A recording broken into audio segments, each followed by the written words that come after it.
I'm going to talk to you about the Canadian author, Mona Awad. If you haven't heard of her, you have to put her books on your TBR. Make sure you have someone else to read them along with you because you'll definitely want to discuss what you've read afterwards. So I've only read 3 of her novels, and all 3 that I've read can be classified as dark academia, and dark academia is my favorite genre, so my reviews might be a little biased. She is an author whose novels are, or the ones that I've read anyway, are written as though they are a fevered dream, especially for those of us who at times in our life have felt insecure, anxious, or filled with self-doubt. So the first novel that I read of Mona Awad is All's Well. And honestly, I didn't know anything about the author. I just picked it up because the cover is absolutely beautiful. And the title, All's Well, is a reference to one of Shakespeare's plays, All's Well That Ends Well. And I'm the biggest Shakespeare nut. So that's what motivated me to pick it up. And the novel is about a woman by the name of Miranda Fitch, who is a college drama teacher. And when we first meet her, she's laying on the floor of her office because she has debilitating back pain. And this back pain she's used the pain to define her. She's very much a pitiful individual and very much possesses a victim complex. At least that's what I felt. And she's really quite annoying because she doesn't like anybody and the world is out to get her, and she's one of the most pessimistic of characters that I've ever run into. Anyway, she is bound and determined to have her class produce the play All's Well That Ends Well, because that's what was the play she was a part of at the height of her acting career. She played the lead character, Helen. Her students, however, are equally determined to perform Macbeth. She doesn't want to perform Macbeth because Macbeth holds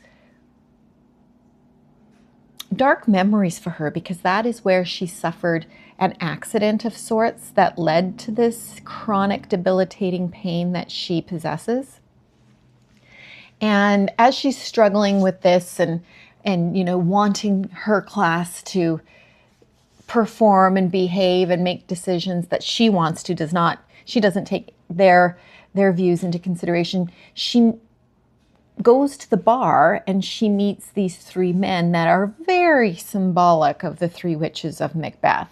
And she engages in the most bizarre of conversations. And it's quite an interesting scene in the book because it's really hazy. And this is where that fever dream comes in.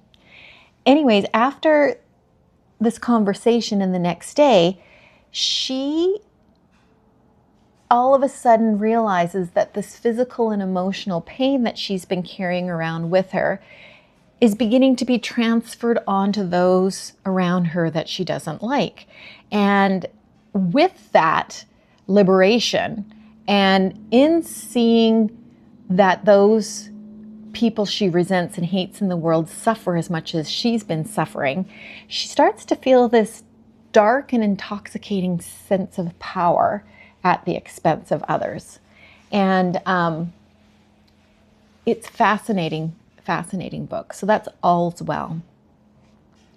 The second book I read of Mona Awad is the one that she is most known for, and that is Bunny. Now, Bunny is an absolutely wild novel. It's about college girl by the name of Samantha McKay, who's part of a creative writing cohort at an Ivy League university. And the story is told from her point of view, and we glean through her narrative I begin to realize that she is quite an unreliable narrator. She is a loner. She doesn't have a lot of friends, but she also has this sense of superiority over the other women in her cohort. And she refers to them as bunnies. And she believes that her writing is more superior than the fluff that they're writing. However, she is soon inviting to the bunny smut salon. And this smut salon is where they gather and meet to discuss their work with each other. And the smut salon soon evolves into something beyond mere discussion. It's a place where they begin to partake in behaviors and acts that are both manipulative and bloody and illegal in nature. And what's really interesting is that as we're reading these atrocities that are happening in the smut salon, we don't know if they're really happening or not, because there are these little clues that make the reader believe that perhaps Miranda is making the whole thing up, that she's created this world as this figment of her imagination. So it is bonkers, absolutely bonkers. So that's Bunny. And on top of that, the next book is Bunny, We Love You, which is a sequel to Bunny. And this made me rethink the interpretation that I had of Bunny. So just when I thought I'd Bunny figured out, I read We Love You, Bunny, and now my whole interpretation has shifted. So We Love You, Bunny is now written from the various bunnies from the cohort. So each chapter is written from the viewpoint of each individual bunny, where they are sharing their story, they are sharing their reality. And it's like they finally get a chance to tell their side of the story. Because it seems that Samantha has written this best-selling novel after the goings-on of the smut salon in the previous novel. And they're not too happy with this novel because she has presented them in a very negative light. And so they kidnap her and tie her up in the same attic where they once held their smut salon and conducted their gruesome and bloody acts. And in fact, an axe is still there that they once had used during their smut salon. But this time it is picked up and used almost as a talking stick, which is quite bizarre.